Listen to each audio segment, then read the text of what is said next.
Tesla unveils its first electric lorry, Mexican Reits survive Trump's first year in office, and Cards Against Humanity saves America.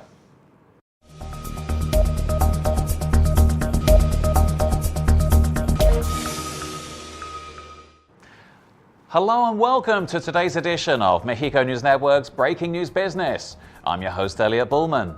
Let's start with today's information. Tesla has unveiled its first electric articulated lorry designed to challenge diesel trucks as king of the road. The long-anticipated Tesla Semi has a range of 500 miles on a single charge. Tesla says the vehicle, known in the US as a semi-trailer truck, will go into production in 2019. The Tesla Semi will achieve 0 to 60 in 20 seconds when pulling 36,287 kilos, that's 80,000 pounds, the maximum allowed on US roads. With Tesla Semi, Mr. Musk enters a competitive, demanding market. There are an estimated 3.5 million truck drivers in the United States, the vast majority of whom drive diesel-powered engines. Tesla won't be able to compete on diesel's range, and battery specialists doubt that Tesla can produce a powerful enough battery at a reasonable price. A Carnegie Mellon study concluded that a 300-mile capable battery pack costs about $200,000, which is much higher than a diesel-powered semi-truck, which costs about $120,000 on average for the entire vehicle. As well as coming up against diesel incumbents, Tesla also faces other electric rivals. Concept electric big rigs have been unveiled by Daimler, Volkswagen and Cummins, though all fall short on range and none are currently on the roads. Where Tesla believes it can bring an added advantage, however, is with onboard safety and comfort.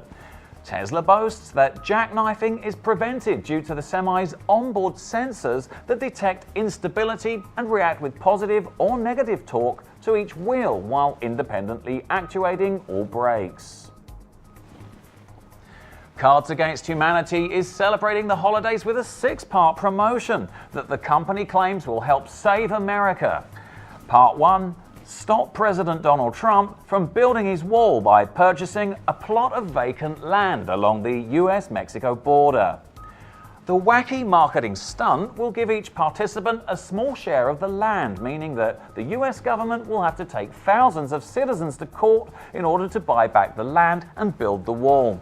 A process that will tie the US government up in legal knots for decades. The Chicago-based game company said Donald Trump is a preposterous golem who's afraid of Mexicans on a website promoting its stunt. He's so afraid that he wants to build a $20 billion wall that everyone knows will accomplish nothing, it said. The sold-out promotion, which cost $15, included a total of 6 America-saving surprises. On day 1, all Cards Against Humanity Saves America recipients will get an illustrated map of the land, a certificate of Cards Against Humanity's promise to fight the wall, some new cards, and a few other surprises. The company has hired a law firm that specializes in eminent domain to make it as time-consuming and expensive as possible for the wall to get built. And speaking of land, real estate investment trusts, Fibras, the investments dedicated to the acquisitions and development of real estate assets in Mexico intended for leasing, have had a boom year in 2017. A year ago to the day, the election of Donald Trump as President of the United States was seen as a perfect storm for real estate investment trusts, specialized in Mexican industrial assets, since the Republican had threatened to ditch NAFTA and jack up trade tariffs.